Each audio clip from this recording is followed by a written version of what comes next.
Hey everyone, welcome back to the channel. If you are in supply chain, logistic, or just curious about how stuff move around the world, today's video is for you. We are diving into a classic debate, just in time versus just in case. Which inventory strategy is better right now, especially after everything we have seen in the last few years?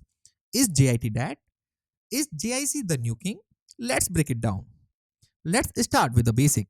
Just in time JIT means you keep minimal inventory on hand. The goal is efficiency.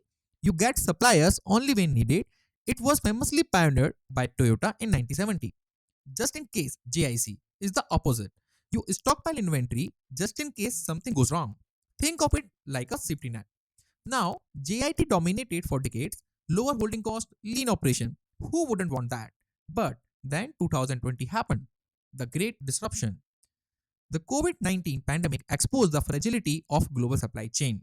Companies like Toyota, yes, the same JIT pioneers, had to halt production in 2021 due to semiconductor shortage.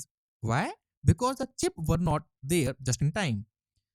On the flip side, companies that learned toward just in case, like Walmart and Target, began stockpiling inventory to prepare for the long lead times and container delays.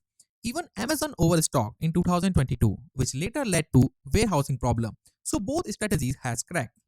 But the message was clear. JIT alone is risky in a volatile world. Then what's the trade-off?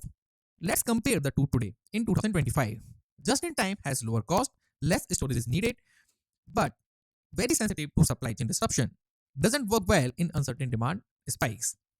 While as just in case is better risk mitigation, has more buffer for uncertain items, but higher inventory carrying cost and risk of overstocking and obsolescence. Take Apple for example.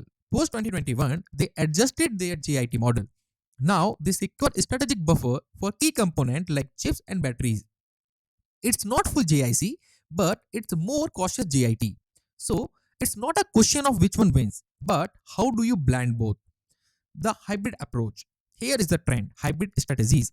Many companies are now saying let's use JIT but for the predictable items and JIC for critical or high risk components. This is called segmented inventory strategy or strategic buffering.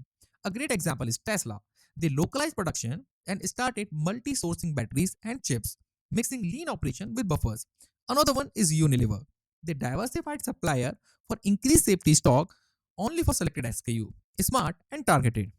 Then what should company do? So what's the takeaway? Don't blindly follow JIT or JIC.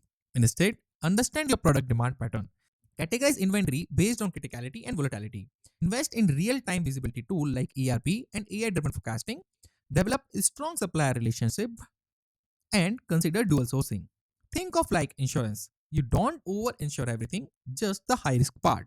So, who wins the battle? Just in time or just in case? Honestly, it's not a war. It's a balance. The future belongs to companies that can be agile, data driven, and prepared. Let me know in the comments which strategy is your company using right now. And if you want a video on how to implement hybrid inventory strategy, drop a video in the comment in the chat. If you want to be aware of global supply chain, join our membership for weekly newsletter, in-depth videos, and live interaction. It has various other perks you don't want to miss. Don't forget to like, share, and subscribe. More real-world supply chain breakdowns coming your way. Thanks for watching.